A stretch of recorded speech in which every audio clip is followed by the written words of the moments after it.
America থেকে ফিরেই জয়ের জন্য কেক নিয়ে হাজির শাকিব। একটা সময় ঢালিউড সুপারস্টার শাকিব খানের নায়িকা মানে অপু বিশ্বাসকে দেখা যেত পর্দায়।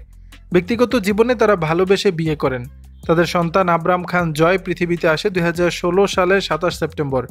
সেই হিসেবে শুক্রবার 27 সেপ্টেম্বর ছিল এই স্টার কিডের 8 বছরের জন্মদিন। বিশেষ এই দিনটিকে কেন্দ্র করে শুভেচ্ছায় সিক্ত হয়েছে জয়। বিশেষ এই দিনে ছেলেকে নিয়ে নানা অনুভূতির কথা ফেসবুকে প্রকাশ করেছেন অপু বিশ্বাস। বাদ যাননি শাকিব খানও। সুদূর মার্কিন মুলুক থেকে ঢাকায় উড়ে এসে ছেলে জয়ের জন্মদিনের কেক কাটলেন শাকিব। শনিবার 28 সেপ্টেম্বর রাতে দেখা মিলল সেই দৃশ্যই। ছেলে জয়ের হাতে হাত রেখে কেক কাটছেন তিনি।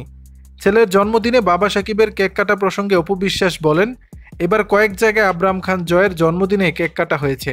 তার বাবা শাকিব খান জয়কে নিয়ে তার বাসায় একটা কেক কেটেছে। বাবা শাকিব খান জয়কে কি উপহার দিল জন্মদিনে জানতে চাইলে অপু বিশ্বাস বলেন, কিছুটা আমাদের ব্যক্তিগত থাকুক, এটা বলতে চাই না। তবে জয়কে যে ভালোবাসা দিয়েছে তা উপহারের থেকে অনেক বেশি, সেটা তো ভাষায় প্রকাশ করতে পারবো না। 2 মাস যুক্তরাষ্ট্রে ছিলেন শাকিব খান। এরপর গত বৃহস্পতিবার 26 সেপ্টেম্বর ঢাকায় পা রাখেন তিনি। এদিনই হঠাৎ নায়ককে নব্য রূপে দেখে চমকে যান তার অনুরাগীরা।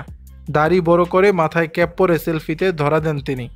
অনুরাগীরা মনে করছেন এটি হয়তো শাকিবের নতুন ছবির জন্য কোনো নতুন লুক। দর্শক, বিষয়টি নিয়ে আপনাদের মতামত জানাবেন নিচের কমেন্ট বক্সে।